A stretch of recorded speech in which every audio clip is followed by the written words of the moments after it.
You're listening to the Business Marketing Show. On this episode, we interview Jacob Hiller from jumpmanual.com.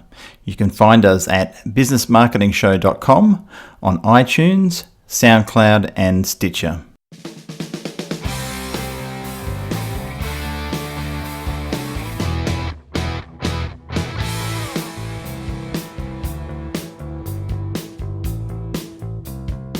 Hi everyone, this is Keay-Smith from the Business Marketing Show, and today we have our special guest, Jacob Hiller from jumpmanual.com. Now, Jacob is in Peru at the moment at the time of us doing this recording, and we had some internet challenges, but we're all good now, and he's got the fastest internet connection in Peru, he says.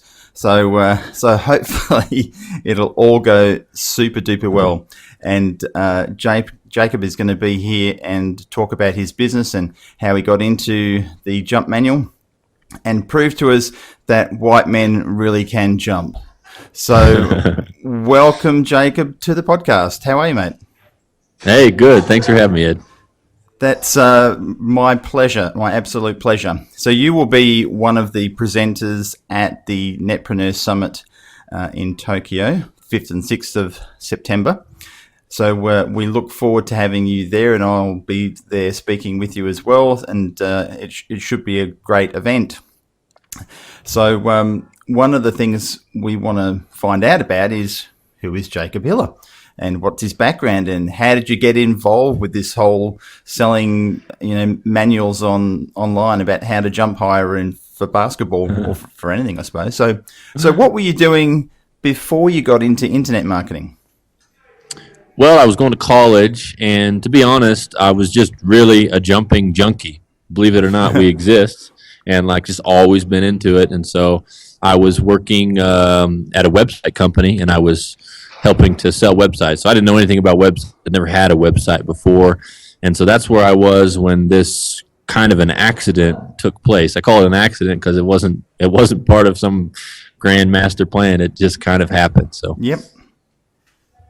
Cool. So then you were selling websites at the time, and then how did it come into this? What exposed you? I mean, you were into jumping and playing basketball. Yeah. So what went from there? Okay, so what happened there is I was like, hey, I was in Utah, and Utah is the MLM capital of the world. And so I started developing a software that I was going to sell to people who did MLMs, yep. Multi-level marketing. Yep. And so while I hired a programmer, and I, was kind of on my own because I had some savings. And while I was doing that, I was just doing what I do for fun. I was going to the gym, and I was dunking basketballs and trying to learn how to jump higher. And I decided that I was going to, people would tell me, you've got to write a book about this because you jump really high and we don't know how you do it. And so I was like, okay, well, I started making YouTube videos, and they were just bad. I didn't know what I was doing. I didn't have a website. I finally started a YouTube channel. And lo and behold, people really liked the stuff I was telling them. It was just talking head videos. One time I put a green sheet on my mattress and put it against my chair and tried to make a green screen. It was terrible, but the YouTube channel was growing, and people were asking me for information. They were asking me questions. They were asking me for a product to visit my website. So that's when the whole thing started. I was accidentally kind of gathered a crowd of people who were really interested in jumping, and I just started answering their questions kind of one at a time, a video here, a video there. Then I made a really terrible website. At the company I worked in, they literally laughed at me. They were like, "This is your website?" Because they all made really nice websites. And so I had this really bad website. And they were all like, "Look at this redneck trying to start an internet business." And so that's how it started. And just little by little, this tight-knit crowd that we had that kind of started looking to me for answers. And then my knowledge grew as I started answering everybody's question and doing the research for them. And so I started becoming more and more knowledgeable about the topic. And that's how it started growing. And then, affiliates came in. We started using ClickBank to sell the product. And when the affiliates started promoting us, we got picked up by Sports Illustrated and ESPN and Men's Health. And these people were calling us. And, I had to kind of realize that I started to know more about jumping than maybe anybody else around. So I had to kind of step up to that role per se, because I never really, even though I was always a junkie and always into it, I didn't really know that I had so much information gathered. So, at some point I just had to realize, hey, I know this stuff. This is what I know about. And so that's how it went. Started the ebook, and we started selling it. We started a coaching platform where we'd help people to answer their questions personally or in videos. And it just, who knew that it could have been such a successful endeavor, because it wasn't what I was planning. It was just what I was doing while I was waiting for another software to be developed. That's fascinating. So basically, you found a hungry crowd. There were people who wanted to know how to jump higher. You knew how to jump higher. You matched the two together, and voila, a product and business was born. That's awesome. That's one of the the sort of stories we like to hear from internet entrepreneurs, and you're obviously one of them. When did that start? When did you sell your first jump manual? It was about 7 years ago, maybe 8 years ago. I was still like receiving payments and sending them manually. So I was on my honeymoon, and like I'd have to take a time apart and make sure everybody got their manuals sent, because I didn't have any automation in place or anything. Mm-hmm. We were just making these sales, and I was selling it for $15. So it was really, really cheap. Now I sell it for $67. So, so it's been going for probably about 8 years now, 7-8 years. Yeah. Okay. And has this been your sole source of income? Has this been your total focus over these years, or have you been doing other side projects? So when it started, I was making enough to live on, but not enough to say like, wow, this is really awesome. So I could have lived on it for probably in the first year or two, but I decided to, do other things. I decided to do other things as well. Mm-hmm. And then the third year and everything, it started getting really big, to where it was like a very significant source of income, and something that was, and my wife started really seeing that this just wasn't a neat thing, that this was like, wow, that we could live off this. And not only that, but we could, really thrive and develop wealth off of this. So she started helping me as well. And this whole time we were traveling. So, we were moving countries every few months and and building this business at the same time. So as long as we've had the jump manual, basically we've been traveling the entire time as well. That's fantastic. So you don't have kids? It's just your wife and yourself at the moment? No, we had a baby 3 years ago, and he was born in Mexico, and so he's lived in 25 countries now, I think. He just tags along with us. He's an international traveler at the age of 3. That's super. And that's the thing, this type of business, it does allow you to have that flexibility and travel around and see the world, because as we were saying earlier, you're really sort of mainly dependent on just having a decent internet connection, which can be very frustrating if you don't, when you're trying to run a business and you've got dodgy internet connections, as we've been experiencing. So once the manual started getting traction, because a lot of people sort of get distracted by other shiny objects, they maybe get bored with what they're doing, and something's off and running and it's sort of looking after itself. Have you ever had the desire to go and do anything else, or is this still your passion and your focus? I think I didn't really have that very much, just because I was really so into the topic. Like I just kept training myself, and all the questions and the success the manual had just made me research more and more and more. And so I just kind of got into it. But we started developing some of our own tools that we use to run our business, and then we started selling those tools as well. So we kind of like scratched our own itch, so to speak, and then we decided, people were like, hey, I would really like that solution as well. So we started selling that as well. And then finally, I told you that I was starting the jump manual while I was starting another software. Well, finally that software took off about last year. So kind of stuck with that one on this as a side project until it kind of took off, and now that one's doing pretty well as well. Okay, and are you happy to share what that is? Yeah, that's managemycontacts.net. It is basically, it builds websites, autoresponders, receives email. It's a CRM and a marketing tool for people who do marketing and MLM. Okay. And is it it's targeted really at anyone that's doing marketing, or mainly the MLM section? It's basically targeted at anybody, but we just really like the MLM crowd, because they're so ubiquitous, and they make themselves known, and everybody who buys the product is going to share the product. So we really like that market. And so it's been a long time developing the software, but it finally took off, and it's really exciting. So it's funny that was the first thing I told my wife when I met her is, here's this software we're building, and now it's finally come to fruition. So it's exciting. That's great, and the book has helped fund it and push it along as well. So now you sell the book primarily or strictly through ClickBank, or do you sell it anywhere else? Yeah, so we mostly sell through ClickBank, although we've started to do, because I never really did any advertising. It was just all kind of social media and affiliates. Yep. So we have started to do our own advertising, and so when we use our own merchant account when we do advertising, and then we use ClickBank for our affiliate sales right now. Yep. Okay. And what percentage do you give away to affiliates for the sale of the book? I give 75% away. Okay. Now, that was a percentage that was sort of put into popularity. Now, I've forgotten the gentleman's name. You'll probably remember him, that sold the book about getting six-pack abs. Are you familiar with the gentleman I'm talking about? Yeah, I am. I can't remember his name, but yeah, I am. Yeah, and he doesn't Arnell, care whether is it? people. Sorry, I think it's Arnell. I think his name. I couldn't remember myself, but anyway, we can look that up. I'll put it in the show notes. But he started giving away 75%, and everyone thought he was crazy. But I mean, he sold tens of millions of dollars worth of the book. And the thing is, if you're giving away a percentage that you never would have got in the first place, it's good, isn't it? I mean, how rapidly did you see the sales increase when you started going to the affiliate model? I would say very rapidly.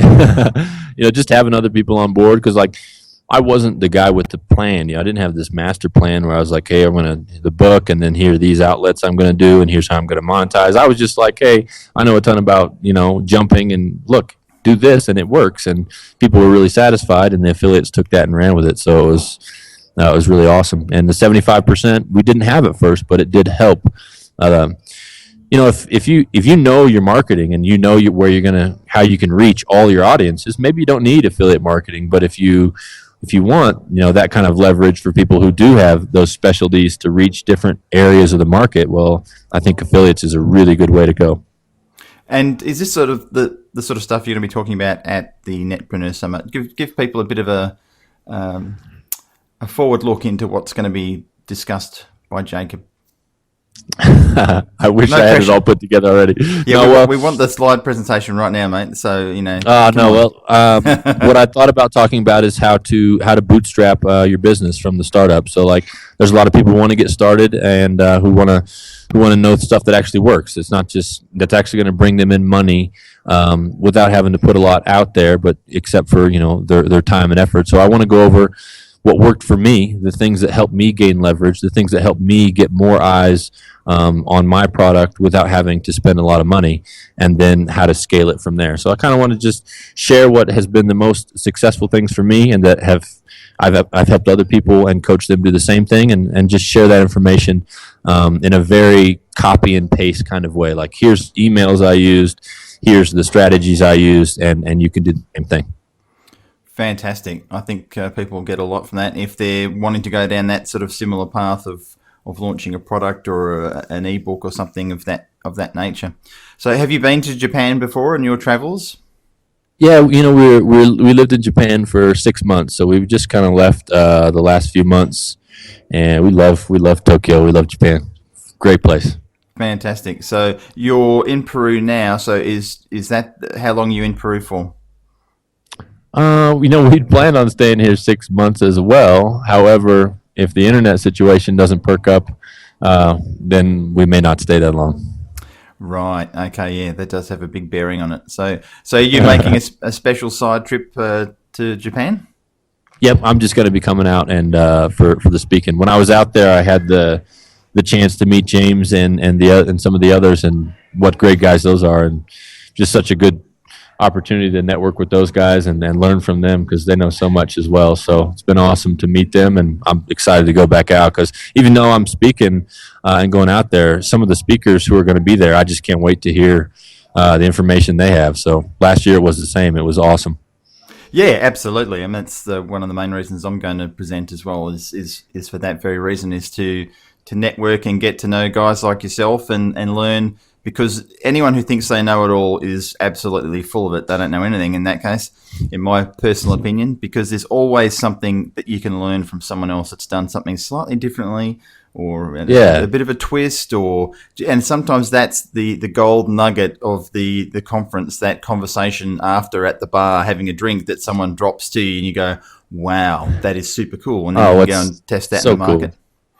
What's cool is that those guys they've all been some very successful people in that crowd, but they're not like, stowing away their secrets. Like, they're just cool guys. So you talk to them and they just share their information, and like so many things that they shared with me, I've been able already to start using in my business. So it's been awesome.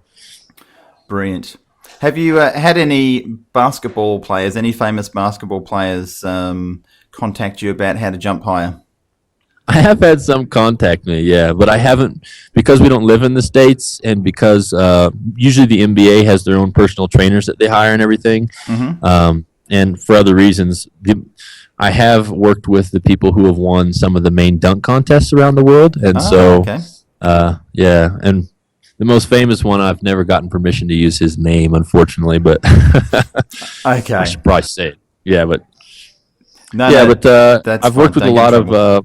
Oh yeah, it's cool. So I've worked with most of the international professionals have been overseas, yeah, and some volleyball players as well. What I didn't know, I made this product for basketball, but who knew that I had guys from parkour who were trying to be ninjas, or like kung fu, from soccer, from football, from Aussie rules rugby. All these people coming and saying, "Hey, I need to jump higher." I even had a guy who wanted me to come teach his baseball team, and I'm like.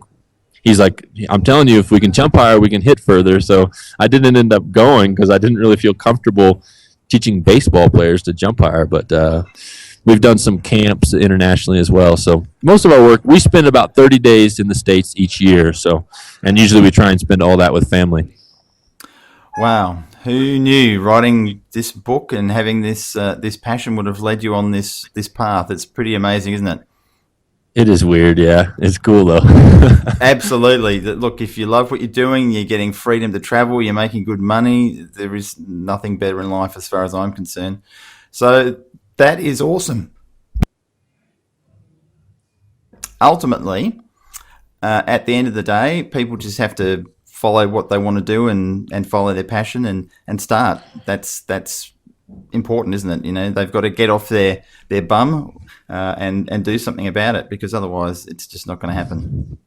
I think one of the hard things for me was like realizing that I was an expert. I didn't know I was an expert. I just knew that it worked for me and that I'd learned a lot of things, but I never like thought of myself as the jump expert. And so growing into that role and finally saying, hey, I know, I can help these people. And then, over the years of answering thousands of people's questions, I became extremely knowledgeable about the topic. But, that transition, I think, is something that you have to kind of make a mental switch to say, hey, I can help these people, and I am someone who's an expert on this. And so.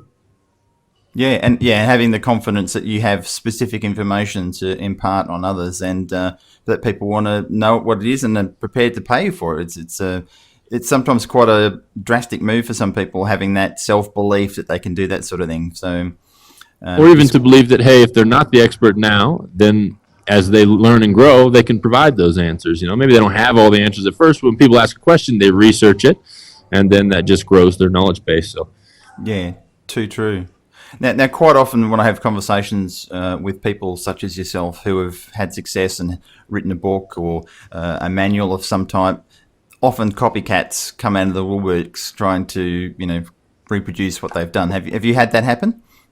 Yeah, I've had a lot of them. Yeah, and I don't know. I just think that's part of the game.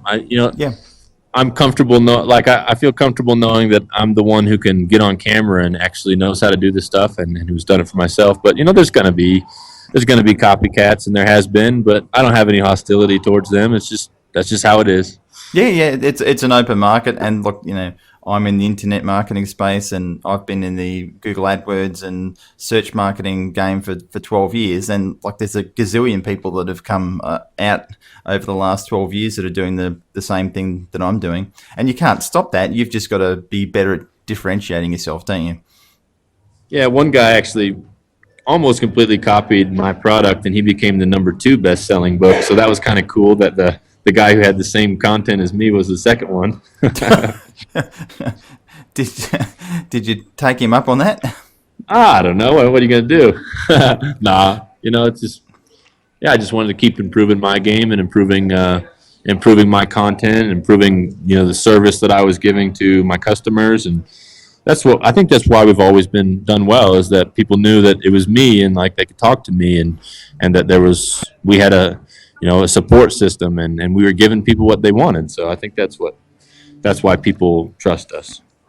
Yeah, too true. And in the end of the day, I think that's what wins. So well done, Jacob. That's fantastic. I look forward to meeting you and having a further conversation in Tokyo. So anyone who's thinking of coming along to the Netpreneur Summit, who has not bought their tickets, they better get in soon before there is not any space left. And you'll miss out on hearing people like Jacob speak. So thank you for your time. Thank you for going out of your way to try and get a decent internet connection so we could record this Skype conversation. And, all good. It's been a pleasure, Ed. Thanks. Enjoy the rest of your time, and we'll see you in Tokyo. Yeah, I'll see you out there, man. See all you guys out there. Great. Thanks, Jacob. Take it easy. Thanks, man. Bye-bye. Bye. You've been listening to The Business Marketing Show. You can find us at businessmarketingshow.com, on iTunes, SoundCloud, and Stitcher.